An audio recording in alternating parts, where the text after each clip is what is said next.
महफिल। कुशल समाचार की बातें बहुत लंबी नहीं हुआ करती और इस मोहल्ले में रहने वालों के पास अपने सुख दुख के सिवा था ही क्या। दो क्षण को दो मिलते तो राम राम और कुशल समाचार, और फिर कृत्रिम मुस्कुराहटें ऐसी जैसे गाड़ी पास हो जाने का सिग्नल। तुम अपनी राह, हम अपनी। दुनिया बहुत लंबी चौड़ी है, होगी। दुनिया में हजारों तरह की बातें हैं, होंगी। हमें उनसे क्या। आप भला, जग भला। हम किसी के यहाँ मिलने जाएं और चाय पिएं तो क्या यह शिष्टाचार नहीं कि वह भी हमारे यहाँ आए और हम भी उसे चाय पिलाएं? नहीं साहब, यह रोग हम पालते ही नहीं। न ऊधो का लेना, न माधो को देना। राम राम, कुशल समाचार, राह रस्म बनी रहे, बहुत है। लेकिन एक दिन इन कौवों के बीच मोर की तरह जाने कहां से एक राजा साहब आ टपके और शेरों वाली कोठी इसलिए कि उसके फाटक के दोनों खंभों पर एक एक पत्थर का शेर बैठाया गया था। तो राजा साहब आ टपके शेरों वाली कोठी में, जो बरसों से किसी झगड़े में पड़ आवारा गायों की थान बन चुकी थी, आबाद हो गई। उस दिन सुबह जब लोग बाजार से सर सामान लेने उधर से गुजरे तो कोठी के फाटक पर उन्होंने उस नए आदमी को आंखें फाड़ कर देखा। बड़ी बड़ी रोबीली आंखें, फूले फूले सुर्ख गाल, घनी बिच्छू के डंक की तरह काली काली मूछें, प्रौढ़ आयु, लंबा तड़ंगा, पिंडलियों तक सफेद चमचम रेशमी घुटन्ना और टहनों तक वैसी ही गंजी। वह फाटक पर टहल रहा था। जिससे भी आंखें मिली होठों से आप ही नमस्कार निकल गया। उस दिन घरों में और दफ्तरों में उसी की चर्चा हो रही। अरे भाई, वह शेरों वाली कोठी आबाद हो गई। कैसा रोबीला आदमी है। मुझे तो लगा कि दो शेरों के बीच एक तीसरा शेर आ खड़ा हुआ हो। कोई बड़ा आदमी मालूम होता है। और 2-3 दिन में ही लोगों को उसके बारे में बहुत सारी बातें मालूम हो गई। जौनपुर जिले का कोई बहुत बड़ा जमींदार है, राजा साहब कहलाता है। जमींदारी टूट जाने के कारण यहाँ कोई बड़ा कारोबार करने के इरादे से आया है। उसके साथ 2 लड़कियाँ और 5 नौकर नौकरानियाँ हैं। एक लड़की कॉलेज में पढ़ती है, दूसरी यूनिवर्सिटी में। क्या शानदार कार है उनके पास। और फिर लोगों ने पाया कि जितना ही वह बड़ा आदमी है उतना ही मिलनसार भी। किसी ने बताया, साहब आदमी हो तो ऐसा। सुबह मैं सब्जी लेने जा रहा था, शेरों वाली कोठी से गुजरा तो फाटक पर वो टहल रहा था। आंखें मिली तो नमस्कार किया। फिर क्या था साहब, बढ़कर उसने मेरी साइकिल की हैंडल पकड़ ली। बोला, वाह साहब, यह दूर दूर से ही नमस्कार आप लोग कब तक करते रहेंगे? कभी तशरीफ लाइए, हमें भी अपनों में ही एक समझिए। बोलिए, आज शाम को तशरीफ लाएंगे ना? यहीं कहीं पास ही रहते होंगे। किस दफ्तर में काम करते हैं? भाई, मैं तो दंग रह गया। मैं समझता था बहुत बड़ा आदमी है, हम सरीखों को क्यों मुंह लगाने लगा। लेकिन नहीं साहब, एक ही आदमी मालूम पड़ता है। और सुनने वालों ने कहा, बिल्कुल यही, बिल्कुल यही। और देखते देखते राजा साहब के यहाँ शाम की महफिल जमने लगी।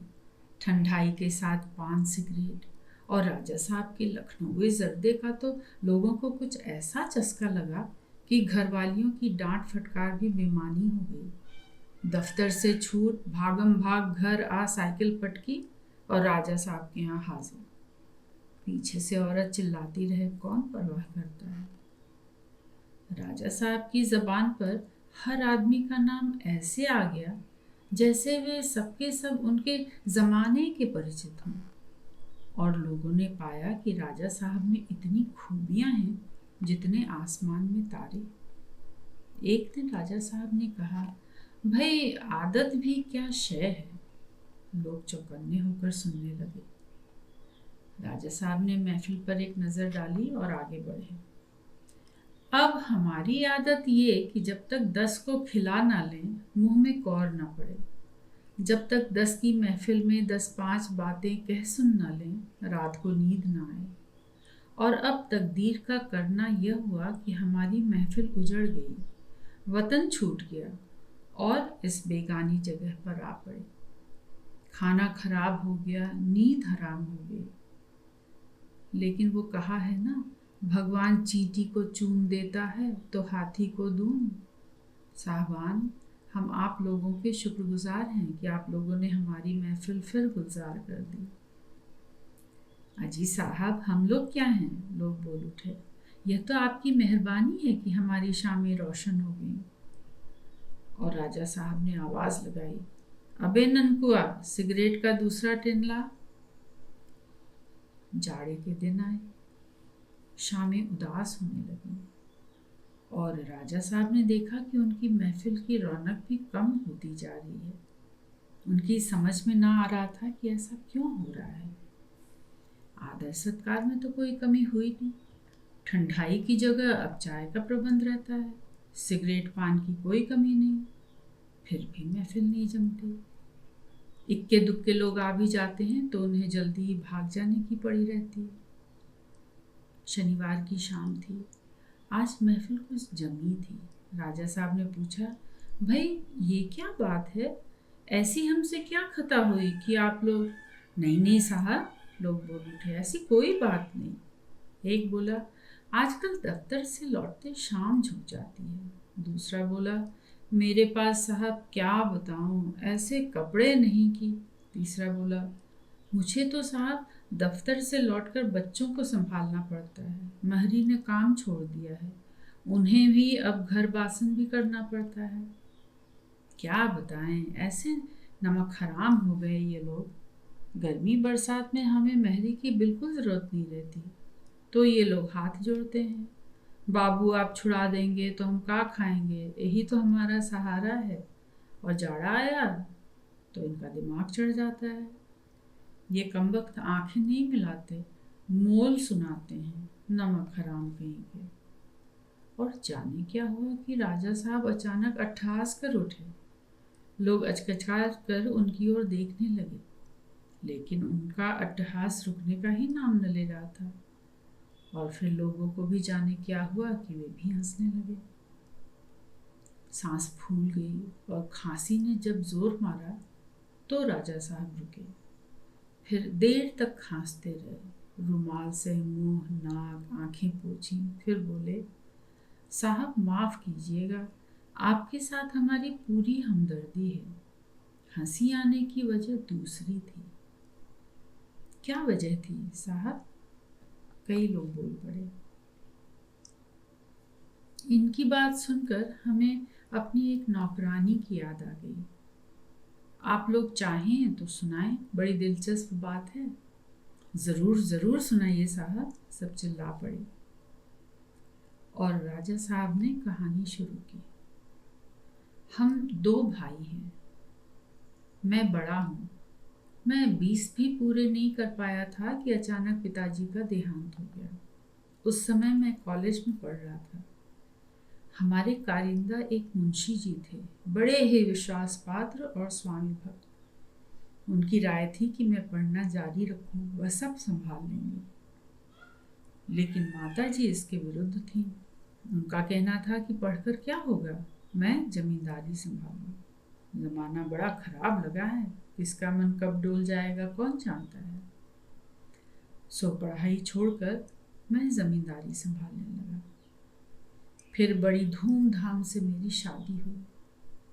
छोटा भाई मेरा बड़ा प्यारा था, उसे मैंने एमए तक पढ़ाया, फिर विदेश भेजने वाला था। लेकिन तभी उसके साथ एक कांड हो गया। इम्तिहान देकर वह घर आया था। रिश्ते में एक शादी पड़ी थी। वह नवेद पर गया तो वहाँ बारात में नाचने आने वाली बनारस की एक मशहूर तवायफ पर दिल दे बैठा। बहुत दिनों के बाद जब हमें मालूम हुआ तो हमने सर पीट लिया। माता जी, मुंशी जी और हमने उसे बहुत समझाया कि वह खानदान की नाक न कटाए, अपनी जिंदगी बर्बाद न करे, लेकिन तब तक पानी सर से गुजर चुका था। उसने किसी की बात पर कान न दिया। 15 दिन गांव तो 15 दिन बनारस में उसका बीतता। तब माताजी ने उसकी शादी कर देने की ठान ली। पहले तो वह साफ इनकार कर गया, फिर इस शर्त पर मान गया कि वह तवायफ को रखैल बनाकर रख सकता है। माताजी से राय हुई तो उन्होंने कहा, खानदान और दान दहेज का ख्याल छोड़, बस इसकी कोशिश कर कि लड़की सुंदर मिल जाए कि वह तवायफ का जादू भूल जाए। मैंने खुद इसमें गहरी दिलचस्पी ली। भाई की जिंदगी का सवाल था। 20 लड़कियां मैंने देखी और आखिर लड़की तो मिल गई, लेकिन खानदान न मिला। फिर खूब धूमधाम से शादी हुई और जैसा हमने सोचा था, सच ही भाई तवायफ को भूल गया। इस उम्र की मोहब्बत, और राजा साहब फिर अट्टहास कर उठे। लेकिन लोगों ने अपनी हंसने में उनका साथ न दिया। एक बोला, लेकिन आप तो कहानी अपनी किसी नौकरानी की कहने वाले थे। आता हूँ भाई, आता हूँ, राजा साहब ने आंखें पोंछ कर कहा। पहले कहानी की बुनियाद तो समझ लें। हाँ, तो हम कामयाब तो हो गए, लेकिन इससे एक बात पैदा हुई और इसी बात ने हमारे खानदान की जड़ खोद कर रख दी। उसकी बीवी साधारण खानदान से आई थी, वह मेरी बीवी से जलने लगी। या यूं भी कह सकते हैं कि मेरी बीवी अपनी देवरानी को वह मान न दे सकी जिसकी वह हकदार थी, क्योंकि उसका खानदान उससे कहीं ऊंचा था। अब क्या था, घर में वह टंटा शुरू हुआ कि आखिर हम में अलगोजा होकर रहा। माताजी बहुत दुखी हुई।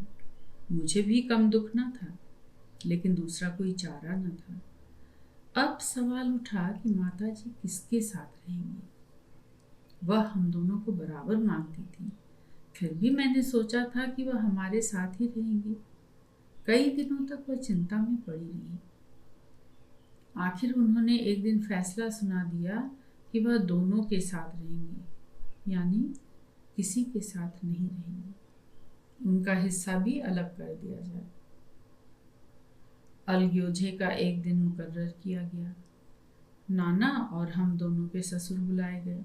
उन्होंने जो फैसला कर दिया हमने मान लिया। 3 किता मकान थे, एक एक हम लोगों को मिल गया। दीवान एक ही था। तय हुआ कि वह सबका साझा रहे।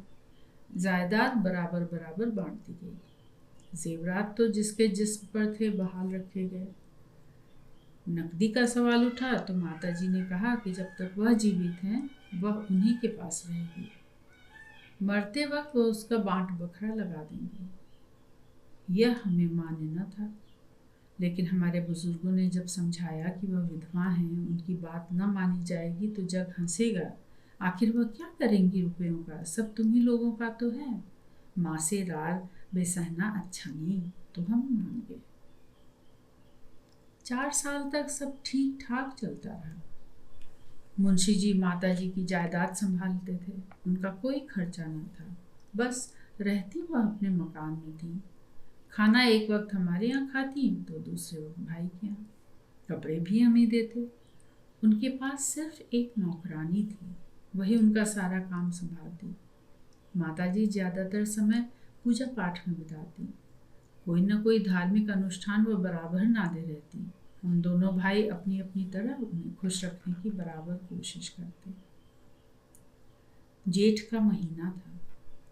एक दिन आधी रात के समय माताजी की नौकरानी ने हम सबको जगाया। वह बहुत घबराई हुई थी। उसने बताया कि माताजी ने उठकर पानी मांगा। वह पानी लेकर गई तो देखा वह फिर लेट गई थी। उसने आवाज दी तब कोई जवाब नहीं, बस हफर हफर हाँफ रही थी। उसका माथा ठनका। उसने मुंह टटोल कर देखा तो दांत लगे हुए थे और वह भागी भागी हमारे पास आई थी। हमने जाकर देखा तो माताजी बेहोश पड़ी थी। कई बार पानी छिड़कने पर उन्होंने आंखें खोली, लेकिन फिर तुरंत ही डूब गई। ऐसी ही रात बीत गई। सुबह कस्बे के अस्पताल का डॉक्टर बुलाया गया। दवा उनके मुंह में जा ही नहीं रही थी। सुई की दवा के लिए आदमी शहर दौड़ाया गया। पुरोहित जी ने ग्रह बताया। वो दान कराकर वह दुर्गा पाठ करने लगे। ब्राह्मणों और भिखारियों को अन्न वस्त्र दान किया जाने लगा। ठीक 24 घंटे बाद वह होश में आई। डॉक्टर ने बताया कि इनका दिल कमजोर है, हमें बराबर सावधान रहना चाहिए। मैं अलग से डॉक्टर से मिला तो उसने बताया यह बड़ी मूजी बीमारी है, जाने कब दौरा आए और यह चल बसे। भाई भी शायद उनसे अलग से मिला था। दानिशमंदों के लिए इशारा काफी है। आप लोग समझ गए होंगे कि अब हम दोनों भाई अपना अपना दांव खेलने लगे। माताजी के पास बड़ी गहरी रकम थी। सारा पैतृक कोष उनके कब्जे में था और अब हमारे दिलों में पाप बैठ गया था। मैंने दूसरे ही दिन अपनी एक बूढ़ी नौकरानी को माताजी के पास तैनात कर दिया। यह सबसे ज्यादा चालाक और विश्वासपात्र नौकरानी थी। मैंने उसे अच्छी तरह समझा दिया कि उसके दो काम हैं। एक तो यह कि वह पता लगाए कि रकम कहाँ है, और दूसरा यह कि माताजी को कुछ ऐसा वैसा हो तो सबसे पहले मुझे खबर मिले। तीसरे दिन यह देखा गया कि भाई की भी एक नौकरानी माताजी के पास रहने लगी। माताजी अब बहुत कम चलती फिरती, रात दिन अपने पलंग पर पड़ी रहती। यह पलंग उन्हें दहेज में मिला था, बहुत बड़ा और बड़ा शानदार। उस पर 4 गांव तकिए और 8 छोटे छोटे रेशमी रुई के तकिए रहते थे।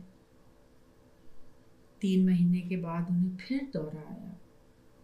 अब की 36 घंटे वह बेहोश नहीं, और 2 महीने बाद जो फिर दौरा आया तो माताजी हमेशा के लिए हमें छोड़ गई। सुबह भाई के घर रोने धोने की आवाज सुनकर हमारी आंखें खुली। बात जब मालूम हुई तो मुझे पहला धक्का यह लगा कि हमारी नौकरानी को क्या हुआ, उसने हमें खबर क्यों नहीं दी।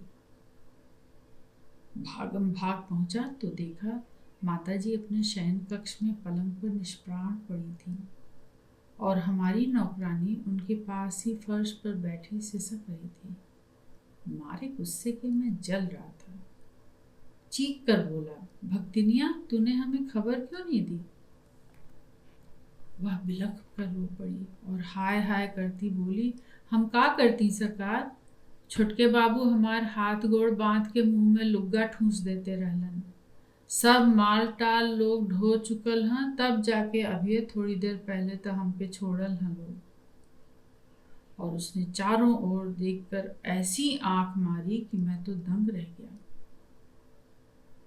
फिर उठकर खड़ी हुई और मेरे कान में फुसफुसाकर जो कहा उससे मैं मान गया। फिर भी गुस्सा बनाए रखना जरूरी समझ बाहर निकलकर मैं चिल्लाने लगा, बहुत अच्छा किया इंदर, बहुत अच्छा किया। तुझे हमने बेटे की तरह पाला और तूने हमारा ही हक मार लिया। लोगों की भीड़ जमा हो गई। माताजी के घर में उनके पलंग, बिस्तर और तकियों के सिवा कुछ भी नहीं था। मैं कहता था कि इंदर सब उठा ले गया, और इंदर कहता था कि भैया सब उठा ले गए। उसे तो सुबह ही सब मालूम हुआ। भक्तिनिया की बात पर कोई विश्वास नहीं कर रहा था। मैं भी उसे ही डांट रहा था। यह नमक हराम बैठी बैठी ताकती रही और इंदर सब माल मता ढोले ले गया, और मैंने उस बूढ़ी को 3-4 झापड़ भी रसीद कर दिए और इसी वक्त उसे ढकेल कर घर से बाहर भी कर दिया। वह चकित होकर मेरी ओर ताक रही थी। मैंने सोचा था कि बाद में उसे समझा देंगे कि मसलहत इसी में थी। सारे गांव में थू थू हो रहा था कि माँ की लाश घर में पड़ी है और बेटे माल मता के लिए कुत्तों की तरह झगड़ रहे हैं। आखिर मैंने ही सब्र किया और सब इंतजार करने में लग गया। अर्थी बाहर निकली तो तकिए मैंने अपने घर भिजवा दिए। शमशान से लौट कर आए तो सुना कि भक्तिनिया ने जाने क्या खा लिया है, उसकी हालत बहुत खराब है। मैं अशौच में था, फिर भी लपक कर उसके पास गया कि कहीं मेरी बात उसे लग न गई हो। वह मरणासन्न पड़ी थी। लोगों ने कहा कि राजा साहब आए हैं तो उसने आंखें खोली और आंसू भरकर बस इतना कहा, सरकार हम नमक हराम नहीं, और आंखें मूंद ली। आंसू की लकीरें उसके पिच के नीले पड़े गालों पर खिंच गईं। उतने लोगों के सामने मैं उसे कैसे समझाता कि नहीं, वह नमक हराम नहीं, उस वक्त की यही मसलहत थी कि, और वह मर गई। मर गई? महफिल चीख उठी। हाँ, धीरे से राजा साहब बोले, उसे मेरी बात ने मार डाला। वह नमक हराम नहीं, नमक हलाल थी। उसकी बात सच निकली थी। माता जी के तकियों में ही उनके सारे जेवरात, मोहरे और नोटों के गड्ढे थे। ओह, लोगों के मुंह से निकल गया, और जाने कैसी नजरों से राजा साहब की ओर देखते लोग उठ खड़े हुए। राजा साहब कहते रहे, बैठिए साहब बैठिए, लेकिन कोई रुका नहीं। महफिल उखड़ गई। फाटक पर से लोगों के खखाड़ने और थूकने की आवाजें आईं। दूसरे दिन दफ्तरों में राजा साहब की बातें होती रहीं। कैसा आदमी है, राम राम। और फिर शामें बेरौनक हो गई। तश्तरी में पड़े फल सूखते रहते हैं, कोई आता नहीं। राजा साहब अब भी सुबह फाटक पर 2 पत्थर के शेरों के बीच टहला करते हैं। लोग आते हैं, जाते हैं, लेकिन उनसे आंखें नहीं मिलाते। उनकी आंखें इस या उस पत्थर के शेर पर अटकी रहती हैं। मंगली की टिकुली। शाम झुक आई तो मंगली ने ताखे से ठिकरा उठाया और दीवार पर खिंची चिचिरियों के आगे एक और चिचिरी खींच दी। ठिकरा ताखे पर रखकर वह चिचिरियां गिनने लगी। 1, 2, 3, 10 तक वह गिन चुकी तो उसने बाएं हाथ की कानी उंगली मोड़ ली। 10 तक ही गिनती उसे आती थी। रामा ने कहा था कि जिस दिन उसकी 3 अंगुलियां मुड़ जाएंगी, उसी दिन शाम को अंधेरा भीगते ही वह आएगा और पोखरे के भीटे पर उससे मिलेगा। पिछले 6 महीने से इसी तरह मंगली की भेंट रामा से होती थी। कभी पोखरे के भीटे पर, कभी नदी के किनारे मंदिर के पीछे, कभी सिवाने की बगिया में, कभी डीह बाबा के पास। पहली बार जब रामा भागा था तो उसने किसी से कुछ भी न कहा था। उस दिन गांव में रात को बड़ी देर तक खुसर पुसर चलती रही थी। उस दिन पन पिवाव के समय रामा के लिए जल घिराव लेकर मंगली अपनी ननद के साथ फार्म पर गई थी। सासू जर में पड़ी थी। ससुर बिटिया के ब्याह के चक्कर में अंते गए थे।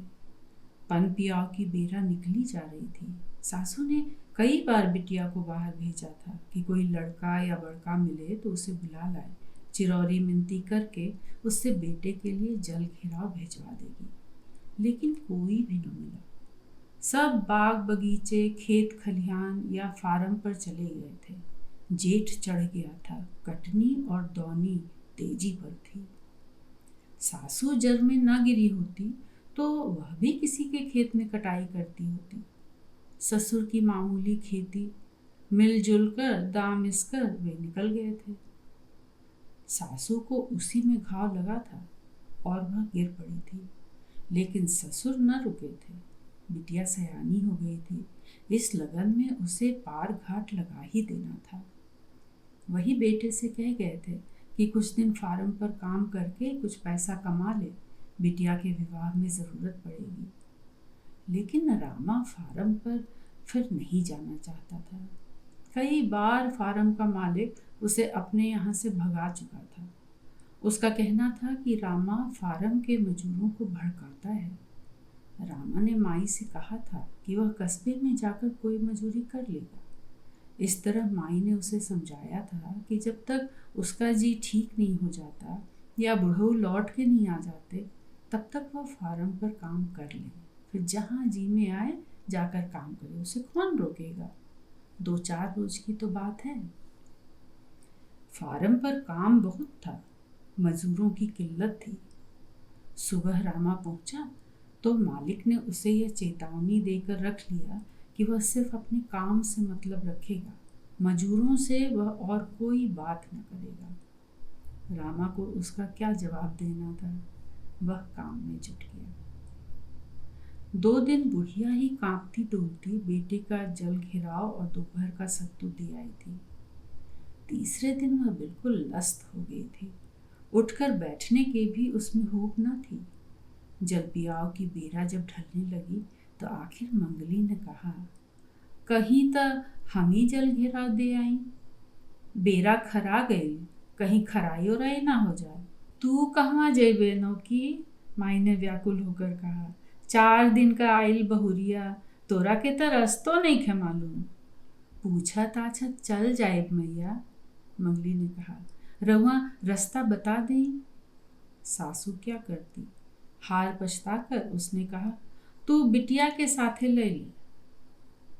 इनकर भैया बिगड़िए ना नू? मंगली ने पूछा। बिगड़ी काओ? सासू ने कहा। कही दिए कि मैया भेजलिए, दूसर केहू ना मिलल। ननद भौजाई जल घेराव लेकर फार्म की ओर चली। भौजाई भवों तक घूंघट काढ़े हुए थी। उसके एक हाथ में रस भरा लोटा था, चबेना की पोटली ननद अपने हाथ में लटकाए हुए थी। भौजाई के पांव कुछ अटपट पड़ रहे थे, लेकिन ननद के पांव जैसे ठुमक रहे थे। कभी कभी भौजाई चलते चलते ननद से सट जाती तो ननद उसे एक मीठी कुहनिया देकर कहती, ठीक से चलना, कहकर वह हंस पड़ती। लेकिन भौजाई के ओंठों पर मुस्कान भी उभरने से सकुचा जाती। वह क्या करती? अपरिचित रास्ते पर उसके पांव सीधे पड़ ही न रहे थे। ट्रैक्टरों की घड़घड़ाहट कानों में पड़ी तो ननद ने कहा, देख भौजी, ट्रैक्टर से दवाई होत बा, कैसन भूतन नियर चक्कर काटत बाड़सन। चल ओनिए से चली जा, उहुए कहीं भैया हुई हैं। ट्रैक्टरों को तेजी से चक्कर काटते देखकर मंगली का सिर घूमने लगा। हर ट्रैक्टर जैसे एक बवंडर में पड़ा घूम रहा हो और भूसे की आंधी में नहा रहा हो। सांस से जाकर शायद कोई तिनका मंगली के गले में फंस गया। मंगली खांसी रोकने की कोशिश करती हुई भी खांसी न रोक पाई। तभी उसके कानों में किसी की आवाज पड़ी, ई क्यों नहीं हरे, बड़ा टिकुली चमकावतिया। मंगली की देह थरथरा उठी। न संभालती तो रस भरा लोटा उसके हाथ से छूट कर गिर पड़ता। ननद की भौहें चढ़ गईं, होठ बिचक गए। उसने नाक फुलाकर आवाज की ओर देखा तो फिर दूसरी आवाज आई, ओ महुआ के पेड़ की ओर बढ़ जो सुगिया, ओनी रमुआ खेत काटत बा। ननद ने भौजाई का खाली हाथ पकड़ लिया और उसे अपनी देह की आड़ में ले आगे बढ़ी। जरा दूर आगे जाने पर वह दांत भींच कर बोली, वो है मुआना फार्म के मालिक है, लुच्चा। लेकिन मंगली का तो जैसे तन मन जल रहा था।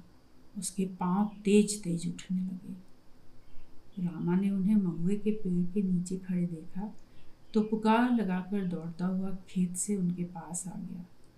हांफते हुए उसने पूछा, माई के का हाल बा?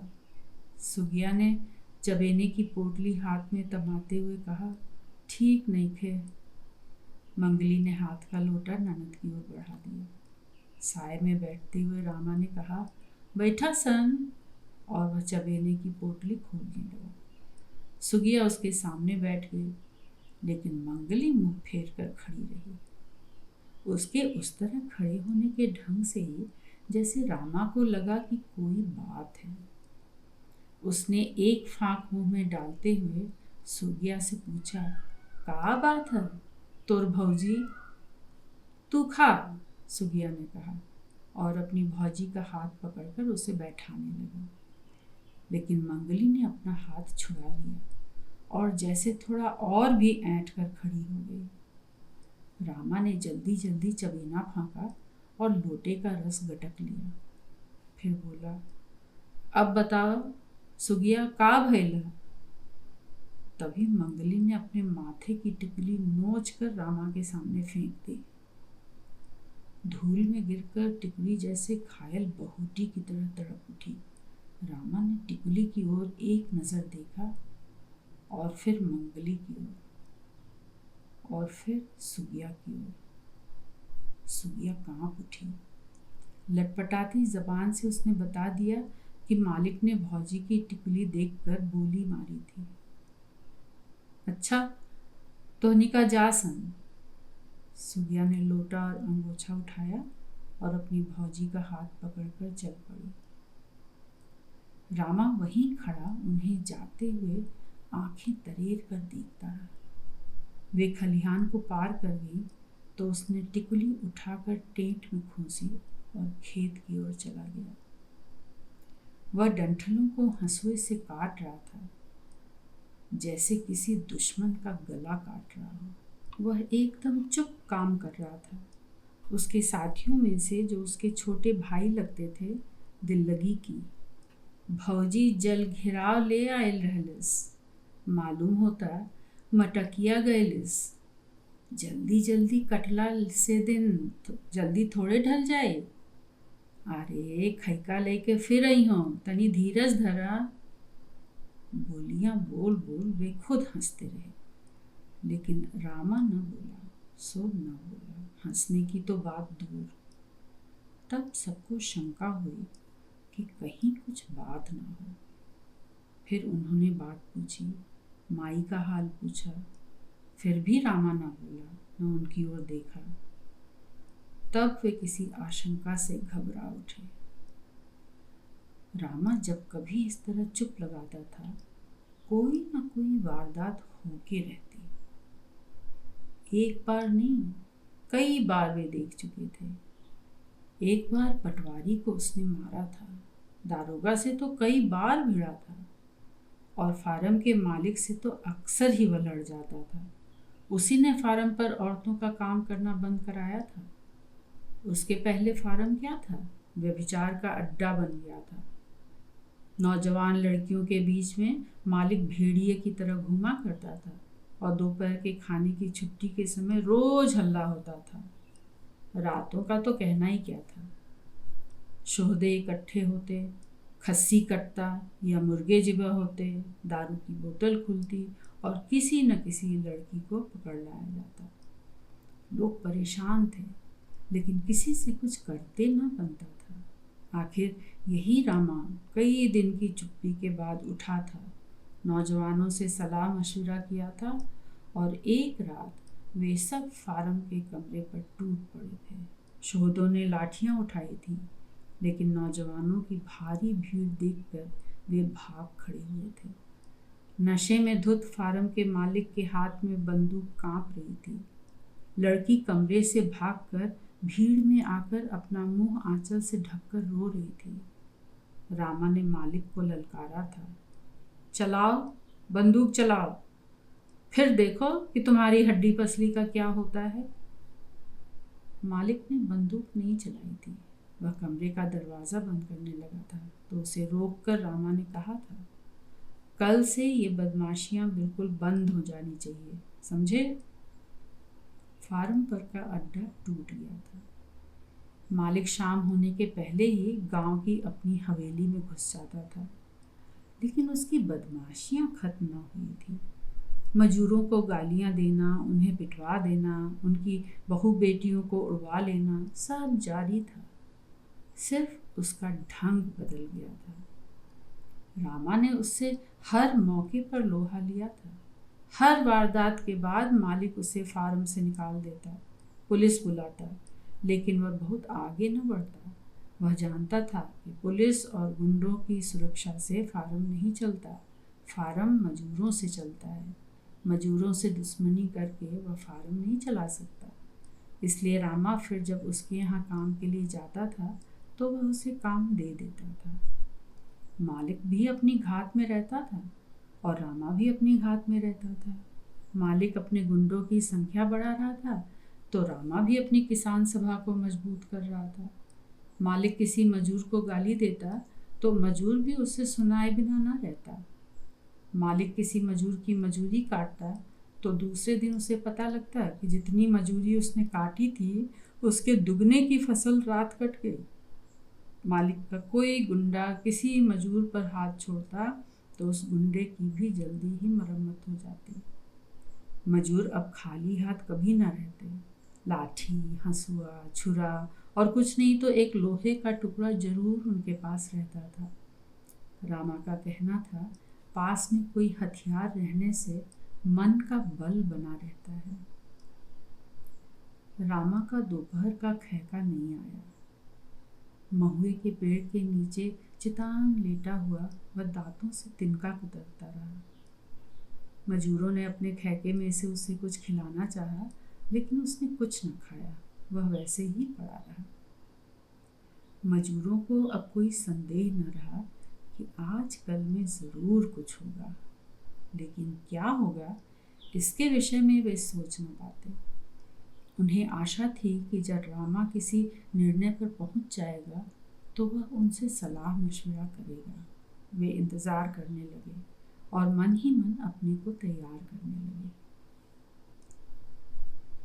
पश्चिम में सूरज बहुत काफी झुक गया तो मजूर हाथ रोक उठ खड़े हुए। वे खेत से निकलने ही वाले थे कि उन्होंने देखा मेड़ पर मालिक खड़ा है और उसे कोई छाता ओढ़ाए हुए है। मालिक ने ही अपनी कलाई घड़ी देखी और कहा, अभी 5:30 बजे हैं, 1 घंटा तुम लोग और काम करो। मजूरों ने रामा की ओर देखा, लेकिन रामा के मुंह से सहसा कोई बात न निकली। वह अपनी लाल लाल आंखों से मालिक को घूर रहा था और हंसिया की बेंट पर उसकी पकड़ सख्त हो गई थी।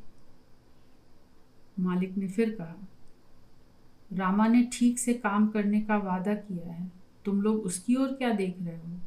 चलो काम शुरू करो, वक्त बर्बाद मत करो। तब रामा के मुंह से जैसे एक एक शब्द कंकड़ की तरह उसके दांतों से टूट टूट कर निकला। पहले ही आधा घंटा ज्यादा हम काम कर चुके हैं और नहीं करेंगे। हम 1 घंटे की ज्यादा मजूरी देंगे, मालिक ने कहा, तुम लोग काम करो। हमें नहीं चाहिए, रामा ने कहा। तू जोरू जाता वाला हुआ रामू, मालिक बोला, और तू कहता है तुझे पैसे नहीं चाहिए। बड़ी जुलुम जोरू तुझे मिली है, तू क्यों उसे भूखों मारेगा? चल काम शुरू करने को कर। 1 घंटा और काम कर लेगा तो तेरी जोरू के लिए चूड़ी टिकुली।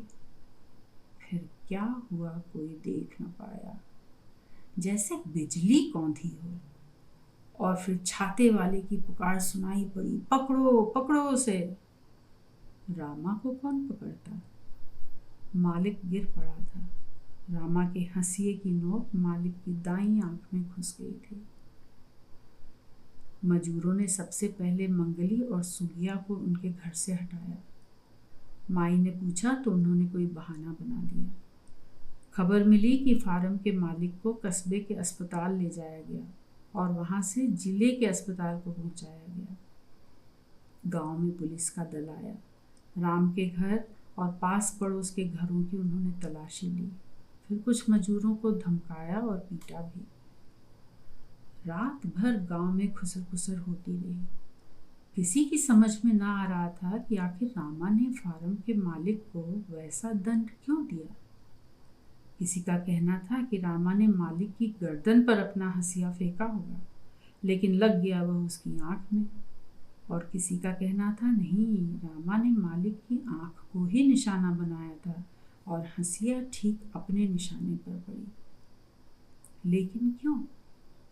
इसका जवाब किसी के भी पास न था। मंगली और सुगिया से कोई क्या पूछता। लेकिन खबर मिलते ही सुगिया ने अपनी भौजी से कहा, हंसिया में दूगो नोक होइत त दहिजरा के दोनों आँखी फूट गए रहे। फिर क्यों न के टिकुलू पर वो नजर ना लगा पाए। मंगली ने तब हंसकर पूछा, बाकी वो भाग के कहवा गईले? यही तरह कबो कबो भाग जाले, फिर आ जाइए भौजी। लेकिन रामा फिर नहीं लौटा। उस पर वारंट कट गया था। रामा के घर के दरवाजे पर नोटिस टंग गई थी। 15 दिन के बाद पड़ोस के गांव का एक जवान रात को आया और महिषा से मिला। वह रामा की खबर लेकर आया था। आधी रात को गांव के जवानों का नदी के किनारे के मंदिर में बिटोर था। रामा बिटोर में बात करेगा। बिटोर के बाद रामा अपने घर के लोगों से भी मिलना चाहेगा। सारी जिम्मेदारी महिषा पर है। बिटोर के बाद सबसे पहले रामा अपनी माई से मिला था, फिर काका से और फिर सुगिया से। अंत में वह अपनी मंगली से मिला था। मंगली ने देखा उसके हाथ में गड़ासा था। रामा ने कहा, मुंह उठा के देख रहे, एक तरह सिर का झुकौले बाड़े। मंगली मुंह उठाकर मुस्कुराई। रामा ने भी मुस्कुराकर देखा, फिर पूछा, तब से तू आपन लीलार सूने रखले बाड़े? मंगली कोई जवाब दे इसके पहले ही अपनी टेंट से टिकुली निकालकर रामा ने मंगली की ललाट पर चिपका दी और बोला, एके संभार के रखिए, ओ शैतान के अभी एगो आँखी बचल बा। हम फिर डी बाबा के पास 7 दिन बाद राम में मिलब, तो के खबर मिली तो के लिवाए केहू पहुंची। फार्म का मालिक दाई आंख से काना हो गया था, लेकिन उसकी बाईं आंख का शैतान और जबर हो उठा था। उसका चेहरा यूं ही भयंकर न दिखाई देता था। उसके अंदर का जंगली जानवर हमेशा ही क्रुद्ध रहता था। रामा गांव छोड़कर भाग गया था। मालिक के मन का डर निकल गया था। वह नंगा नाच नाचने लगा। 2 कांस्टेबल हवेली पर और 4 कांस्टेबल फार्म पर पहरा देते।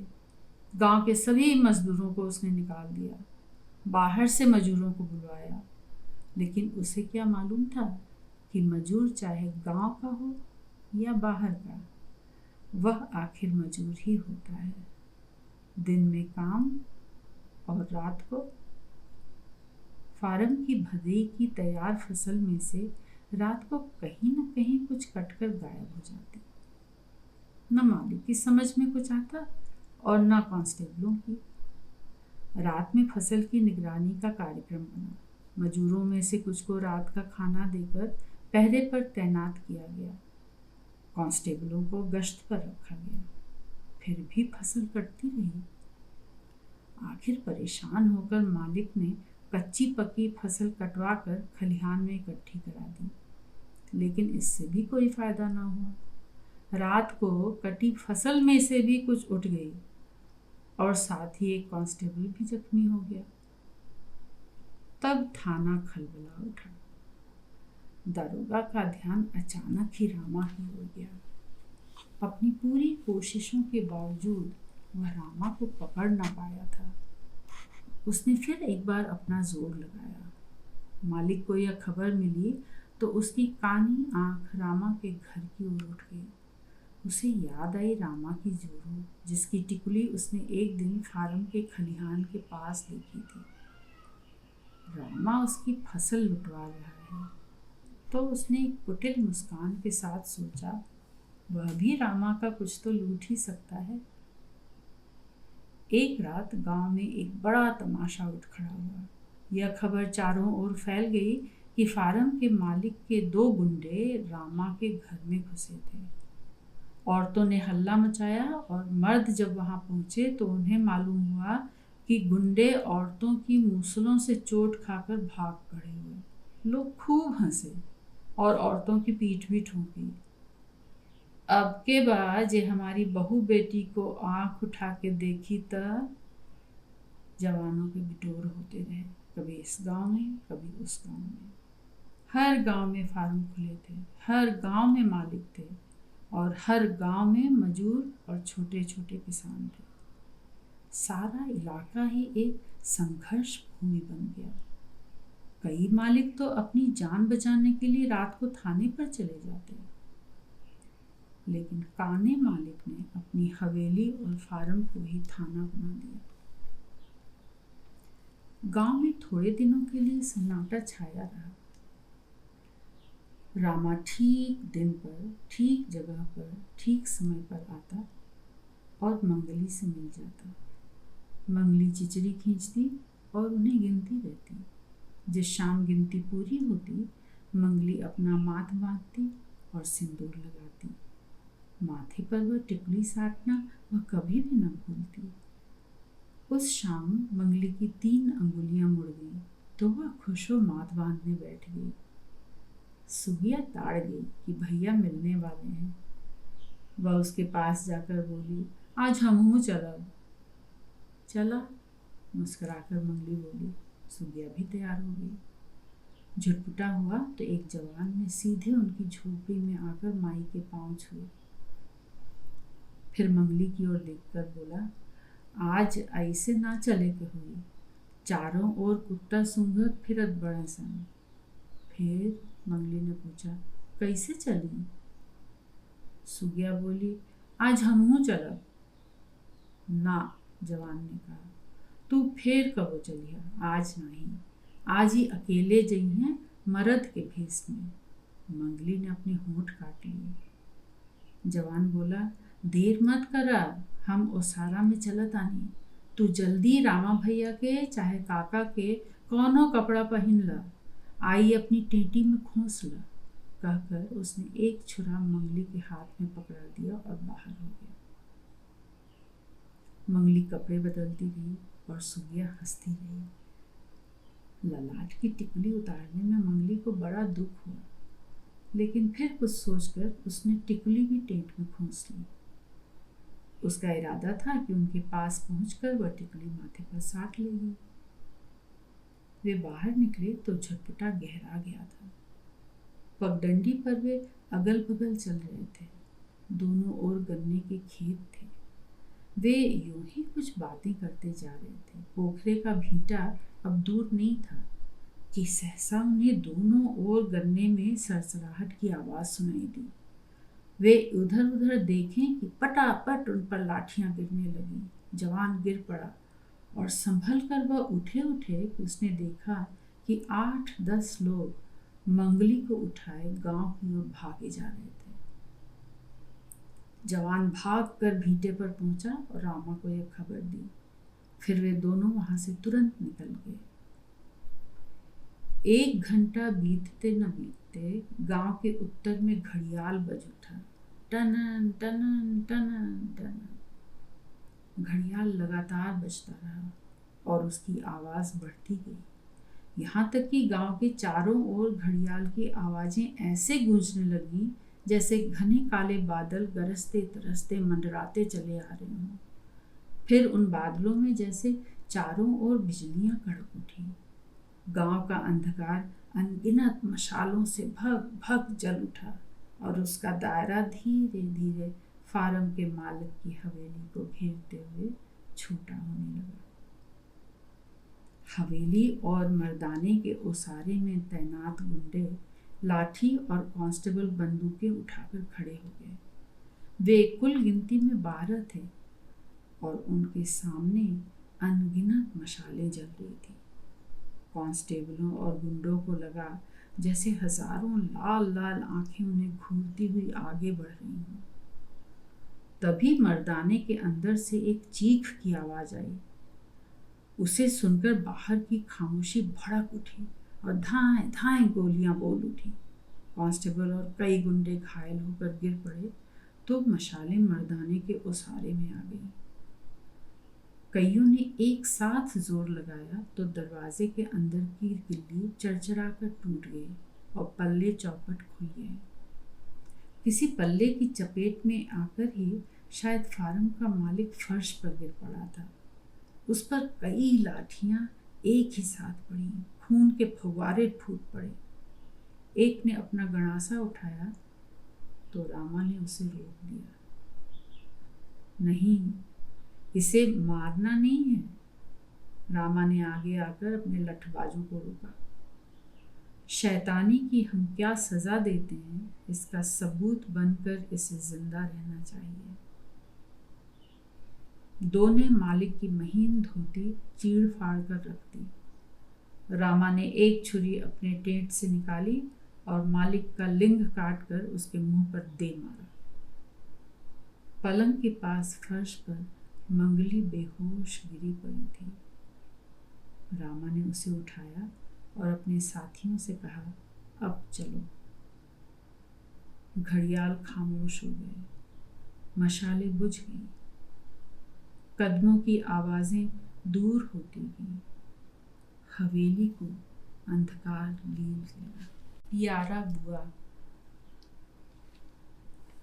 उस दिन सुबह की सफेदी अभी धपी भी नहीं थी कि इमली तले के 3 दरे से प्यारा बुआ के रेखा रेखा कर रोने की आवाज सारे मोहल्ले में गूंज उठी। रुलाई में ऐसा दर्द कि पिछले पहर के नींद में माते सन्नाटे का सीना चाक चाक हो रहा था। आदमियों की नींद तो हवा हो ही गई। इमली पर बसेरा लेने वाले पंछी और उसके नीचे खूंटों से बंधे हुए चौपाए भी ऐसे चीखने और डकराने लगे कि जैसे यह दर्द उनसे भी सहा न जा रहा हो। और सबके ऊपर तो प्यारा बुआ की बछिया के डकराने की आवाज थी। ऐसा लगता था जैसे उसकी गर्दन पर कोई कसाई छुरी फेर रहा हो। सारे मोहल्ले में जगरम हो गया और जो जैसे था वैसे ही प्यारा बुआ के 3 दरे की ओर भाग खड़ा हुआ। सोए बच्चों की चिंता न होती तो बहुएं भी वहां जाने से अपने को न रोक पाती। फिर भी वे अपने अपने दरवाजे पर खड़ी हो उत्सुकता और आकुलता से भरकर 3 दरे की ओर मुंह किए कान रोपे उधर से आने वाली आवाजों को सुनने की कोशिश करने लगी। आंख, गाल और मुंह से हमेशा हंसती रहने वाली प्यारा बुआ कभी रोती ना हो ऐसी बात नहीं। महीने 2 महीने में एक आध बार वह जरूर रोती। उनकी रुलाई में दर्द भी कम ना होता। लेकिन आज की रुलाई तो जैसे 100 रुलाइयों में एक रुलाई हो, जैसे प्यारा बुआ सच में आज ही बेवा हुई हो। देखते देखते 3 दरे के सामने छो भरे लोगों का ठट्ठ लग गया। वो सारे में नाक तक मार्किन की धोती का घूंघट खींचे, पाँव पर बेहाल सी बैठी, गर्दन झुकाए, बाएं हाथ पर गाल टेके रेखा रेखा कर प्यारा बुआ रो रही थी। आ रामा, ये दिनवा दिखाए खातिर तू हमके छोड़ गईला हो रामा। दावे पर धर्मुआ के एक हत्यारे की तरह सिर झुकाए बैठा था और दालान में उसकी औरत। प्यारा बुआ को चारों ओर से घेर कर औरतें बैठी थी और उन्हें छू छू कर या उनके कंधे या सिर पर हाथ रखकर उन्हें चुप कराने की कोशिश करती, रोने का सबब पूछ रही थी। लेकिन प्यारा बुआ का सिर तो जैसे उठना ही भूल गया था। मनुहार पाकर उनकी रुलाई जैसे और भी अगरा गई थी। अगराने की बात ही थी।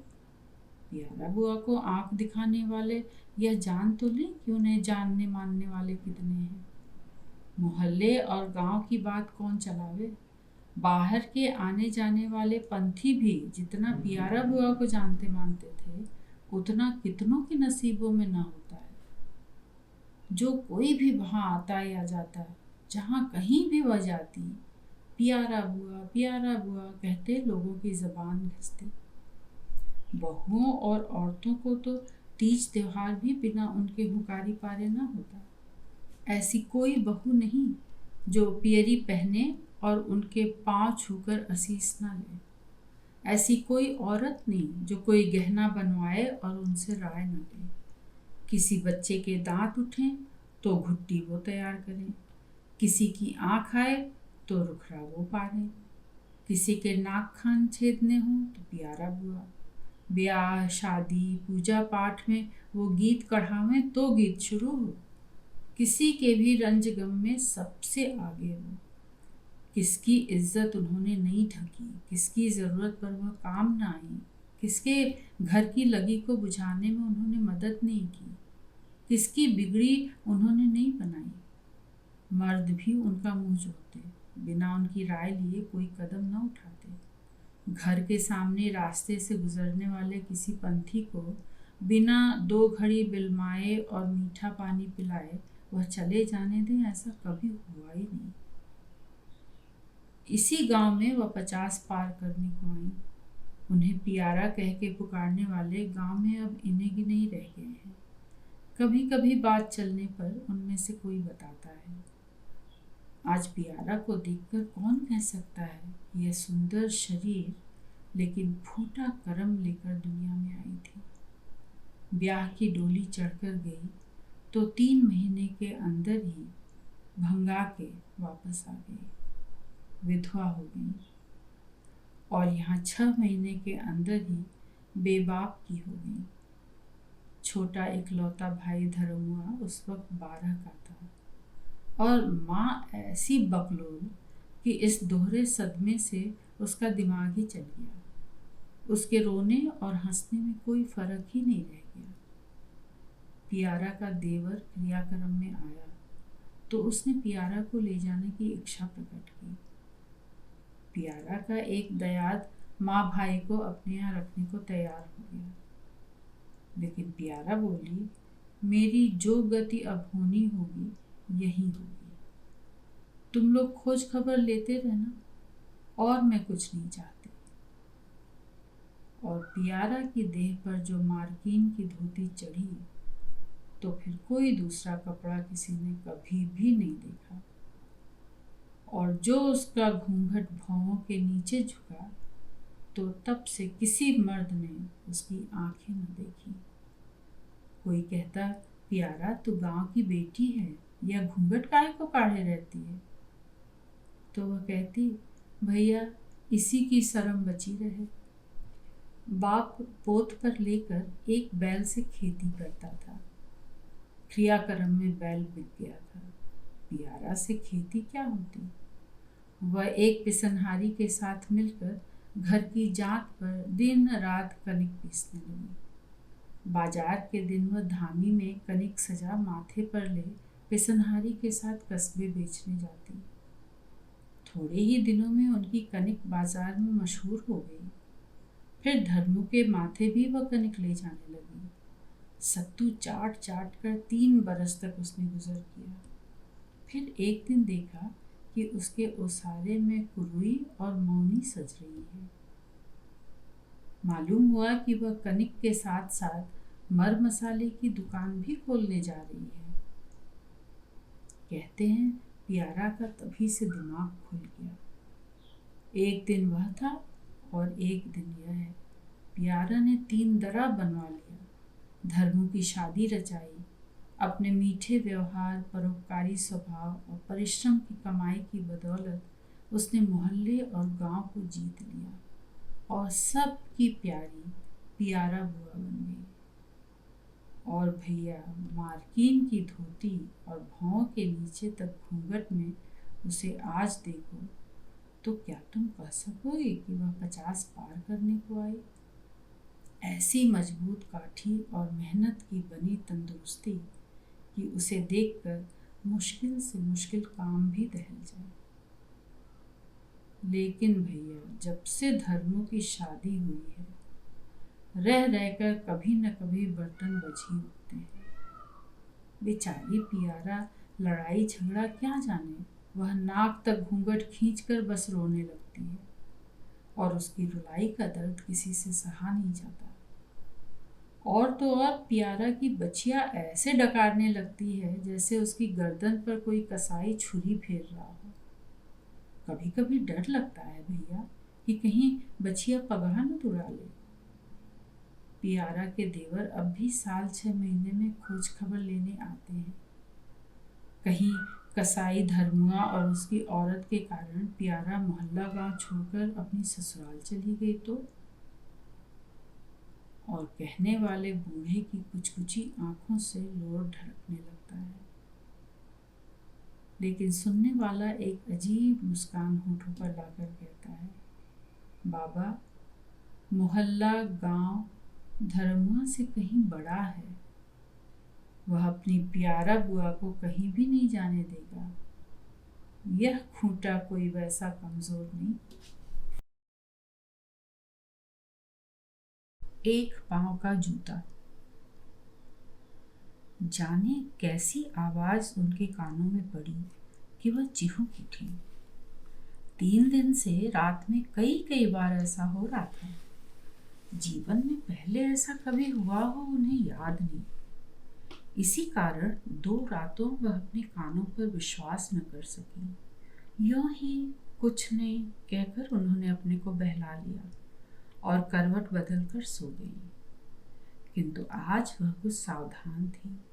2 रातों के लगातार अनुभव ने उनके मन में अनजाने ही एक संदेह पैदा कर दिया था। दिन में कई कई बार उन्होंने बाबूजी को घूर घूर कर देखा था। बाबूजी उन्हें बेहद उदास दिखाई पड़ते थे। उन्हें ऐसा लगा था कि अब भी लखनऊ से वापस आने के बाद बाबूजी की बोली बहुत कम सुनने को मिली थी।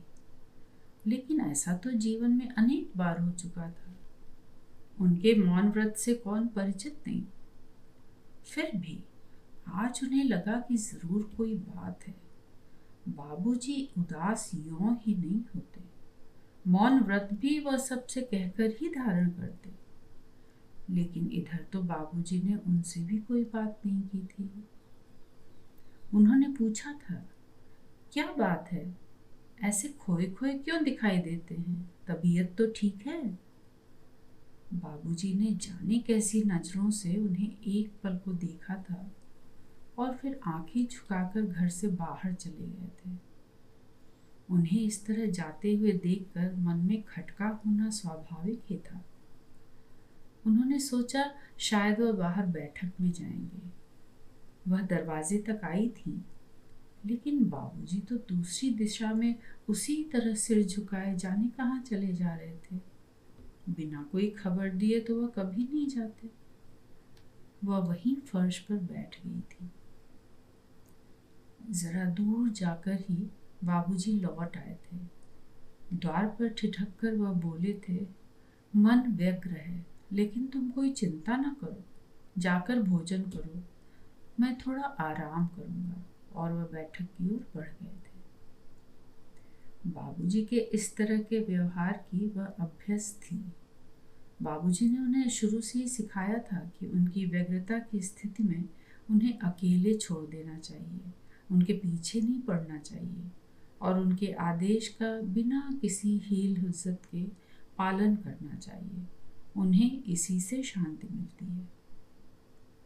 वह अंदर जाकर बाबूजी के आदेश का पालन करने लगी। बाबूजी की तरह इनका भी जीवन यांत्रिक होकर रह गया था। सन 31 में जो बाबूजी ने एक व्रत लिया था, जीवन भर के लिए उसी के व्रती होकर रह गए थे। कभी किसी ने कोई अंतर नहीं देखा। वही एक जोड़ा अपने काते सूत के खद्दर का कुर्ता, धोती, गंजी, गांधी टोपी और झोला, वही चप्पल, वही अपने हाथ से कपड़े साफ करना, दिन रात में एक बार भोजन करना, चौकी पर चटाई बिछाकर सोना, सदा तीसरे दर्जे में सफर करना, सच बोलना और जनता की सेवा के लिए सदा तत्पर रहना। पहले तो बाबूजी का यह सुराजी बाना जाने कैसा कैसा उन्हें लगा था। यह किसी ऋषि की तपस्या से किसी भी मायने में कम नहीं था। लेकिन बाबूजी की दृढ़ता भी कोई साधारण नहीं थी। कभी वह अपनेपन से डिगे हों ऐसा किसी ने नहीं देखा। वह बेचारी क्या करती? बब्बू को गोद में लिए वह मन ही मन रोती, लेकिन ऊपर से बाबूजी के आदेशों के पालन में कोई कमी दिखाई ना दे इसके प्रयत्न में लगी रहती। बब्बू के होने के बाद बाबूजी ने यह व्रत लिया, इसे वह अपना सौभाग्य समझती, वरना और इसके आगे सोचकर वह कांप कांप उठती। बाबूजी कभी ऐसे हठी हो जाएंगे, कौन सोचता था। बाबूजी की तपस्या सफल होते बहुत देर न लगी। जनता के वह प्रिय हो गए। कस्बे से जिले के और फिर प्रांत के नेता हो गए। चारों ओर बाबूजी की धूम, सबके मुंह पर बाबूजी बाबूजी। लेकिन बाबूजी का जीवन वहीं का वही, रंच मात्र का भी परिवर्तन नहीं। जैसे जो बाबूजी पहले थे वही अब भी, कहीं कोई अंतर आया ही नहीं।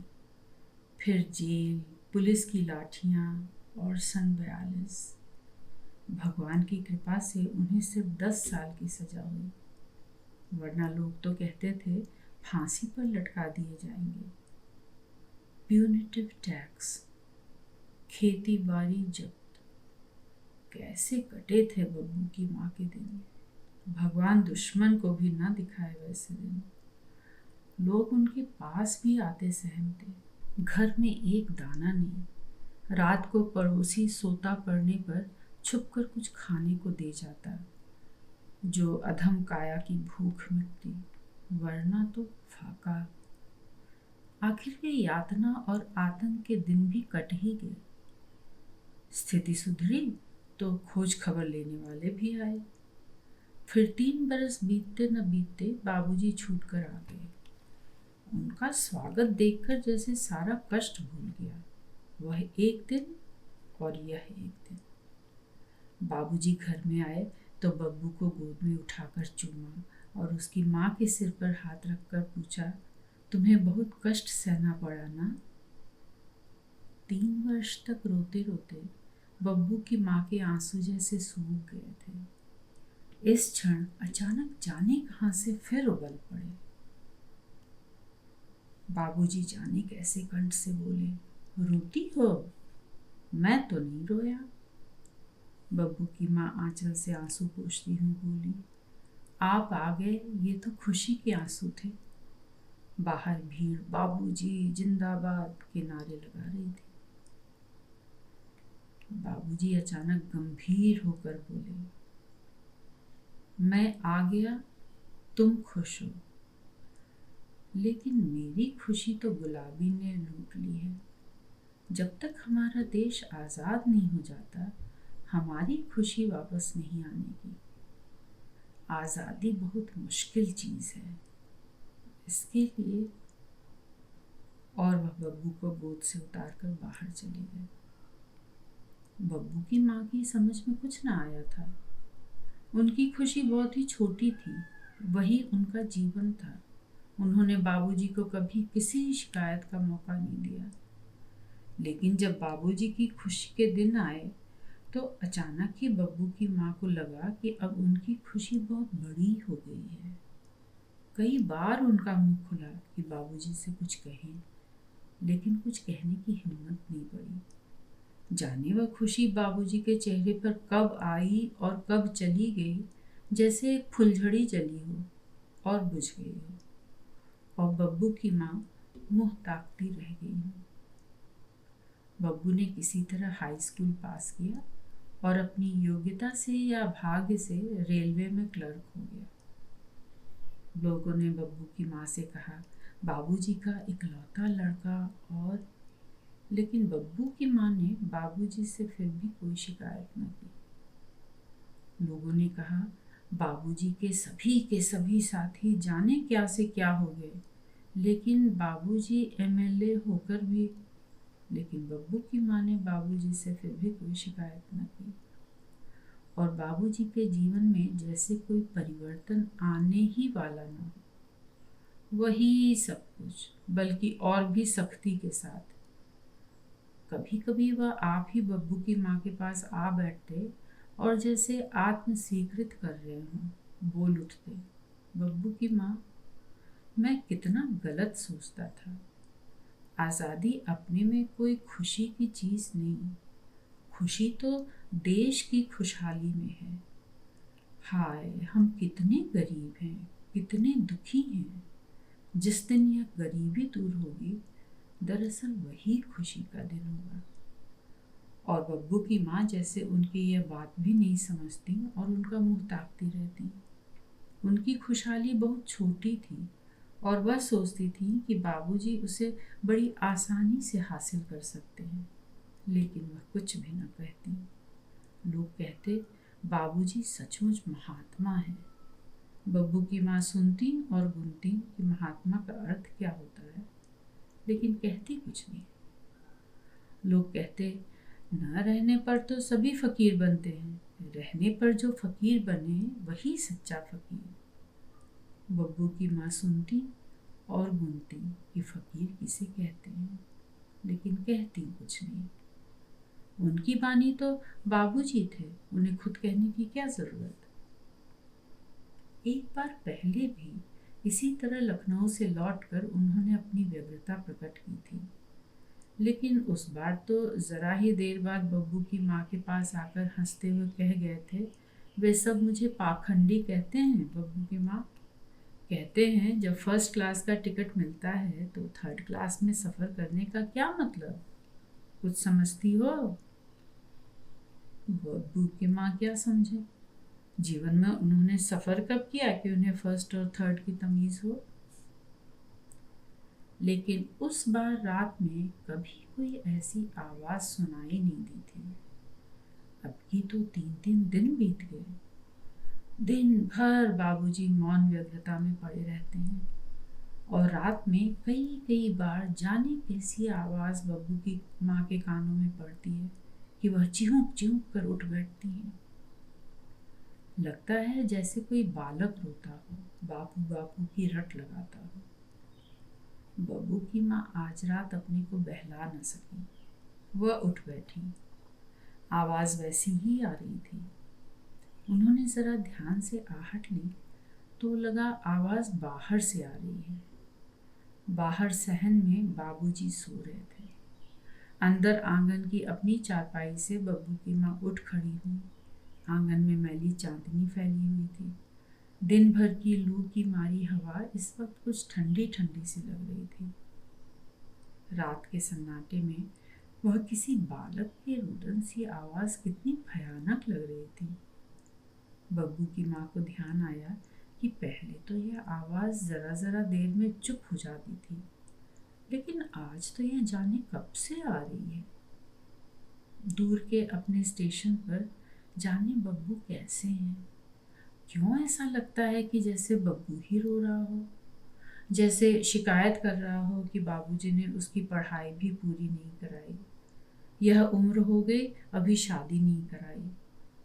लेकिन नहीं नहीं, वह शिकायत करने वाला, मुंह लेकर कुछ कहने वाला बेटा नहीं है। जैसी माँ वैसा ही बेटा। वह आवाज जैसे और भी करुण और भी भयानक हो उठी। अकेले घर में बब्बू की माँ को डर लगने लगा। वह चारपाई से उठ खड़ी हुई। बाहर के दरवाजे के पास की खिड़की से उन्होंने बाहर झांका। आवाज बाहर से आ रही थी। बाबूजी चौकी पर दाईं करवट पड़े थे।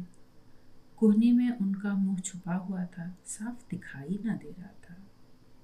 वह आवाज उसी तरह वही आ रही थी। फिर बाबूजी को देखते हुए बब्बू की माँ को सहसा ही ऐसा लगा कि जैसे अब वह आवाज उनके कानों से टकराकर दूर चली गई है और उनको एक बहुत पुरानी बात याद आ गई। जब वह इस घर में आई थी तो बाबूजी अकेले ही थे। उनके माँ बाप जाने कब के गुजर चुके थे। रात में चारों ओर जब सोता पड़ जाता तो वह इसी खिड़की पर आकर उन्हें धीरे धीरे पुकारते, दरवाजा खोलो। और एक बार वह भी इस खिड़की पर आई थी। यही जेठ के दिन थे। आंगन में सोई थी कि अचानक उनकी नींद उचट गई। जाने मन में क्या उठा कि वह इस खिड़की पर आ गई, लेकिन उन्हें पुकारें कैसे। फिर आंगन में से कुछ कंकड़ियां चुन लाई और एक एक कर खिड़की से उनकी चारपाई पर फेंकने लगी। वह उठे तो दरवाज़ा जोर से खोलकर आंगन में चली गई थी। उन्होंने अंदर आकर कहा, एक कंकड़ी मेरी भौं पर लगी है। अरे, उन्होंने व्यस्त होकर कहा था, कहाँ, चोट तो नहीं लगी? नहीं नहीं, वह कंकड़ी थी कि पंखुड़ी। और वह बब्बू, हे भगवान, उस रात कहीं वह चूक गई होती तो उन्हें बब्बू की माँ कौन कहता। और फिर उसके बाद तो उनके मन में आया, एक कंकड़ी फेंकूं क्या, कि अचानक बाबूजी चौकी पर उठ बैठे। और बब्बू की माँ के मन में आया, दरवाजा खोल दूं क्या। और सच ही बढ़कर उन्होंने दरवाज़ा खोला ही था कि उनकी आवाज़ आई, बब्बू की माँ। उस आवाज़ में कैसी तो एक तड़प थी कि बब्बू की माँ का सपना टूट गया। सिर का आंचल ठीक करती हुई जैसे एक अपराधी की तरह वह बोली, कहिए, इस बेला तुमने दरवाज़ा क्यों खोला? मुझे ऐसा लगा कि बाहर कोई बालक रो रहा है। तुमने सुना था? 3 रातों से सुन रही हूँ। ओह, तनिक रुक कर बाबूजी ने कहा, यहाँ आओ। वह सहमी सहमी सी उनके पास आ गई। वह बोले, बैठो। आपकी चौकी पर? हाँ, तुमसे एक बात कहनी है। मुझसे? हाँ, बाबूजी खड़े खड़े ही बोले, अपनी यह बात मैं और किसी से कह नहीं सकता। जानती हो, 3 रातों से मैं ही रो रहा हूँ। आप? हाँ, मैं।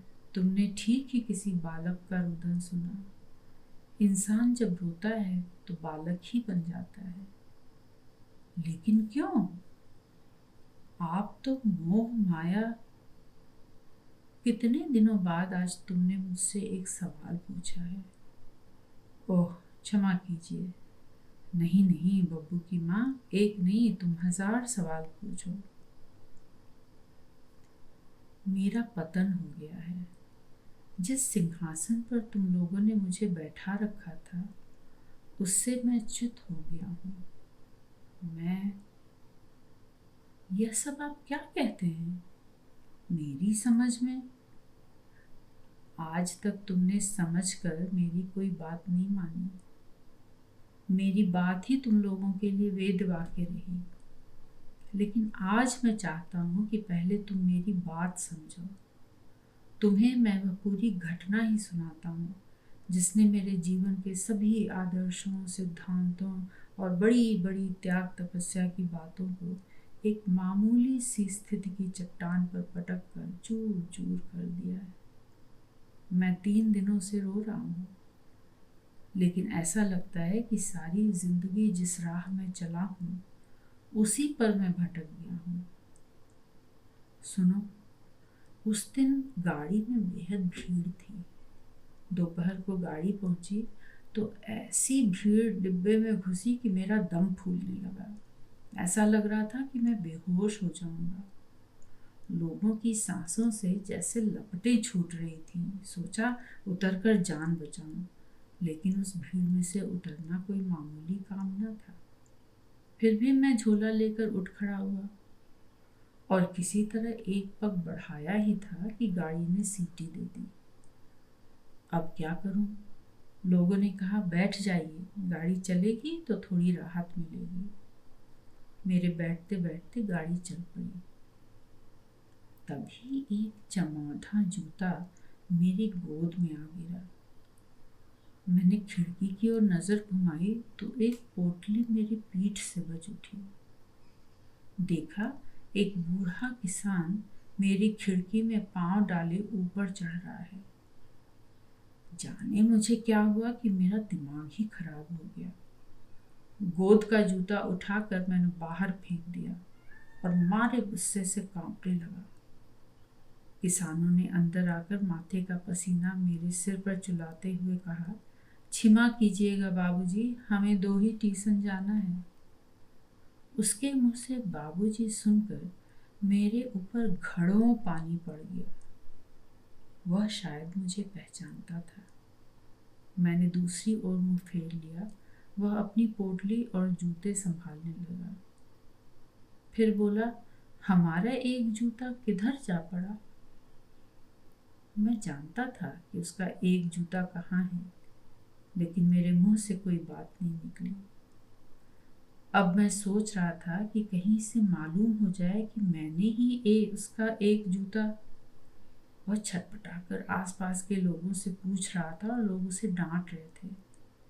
आखिर हार पछताकर उसने पूछना बंद कर दिया। फिर भी रह रहकर बोल उठता था, जाने हमारा एक जूता कहाँ चला गया। भूगुर में मेरा पाँव जल जाएगा। आखिर बेलथरा रोड आया और जब वह एक जूता और पोटली लटकाए नीचे उतर गया तो मेरी जान में जान आई। लेकिन बब्बू की माँ, फिर जो दृश्य मैंने देखा है वह और बाबूजी का गला भर आ गया, वह मैं कभी भी न भूल सकूंगा। वह किसान एक पांव में जूता डाले और दूसरे नंगे पांव से पिघलते कोलतार पर चला जा रहा था। वह उसका नंगा पांव पिघलते कोलतार पर ऐसे पड़ रहा था जैसे अंगार पर, और फिर मुझे ऐसा लगा कि वह नंगा पांव अंगार पर नहीं, मेरी छाती पर चल रहा है और मैं कुचला जा रहा हूँ, कुचला जा रहा हूँ। बब्बू की माँ, मैं क्या करूँ, क्या करूँ? और बाबूजी अपनी छाती मसलते हुए चौकी पर बैठ गए। बब्बू की माँ को लगा कि जैसे वही आवाज़ फिर उनके कानों से आकर टकराने लगी।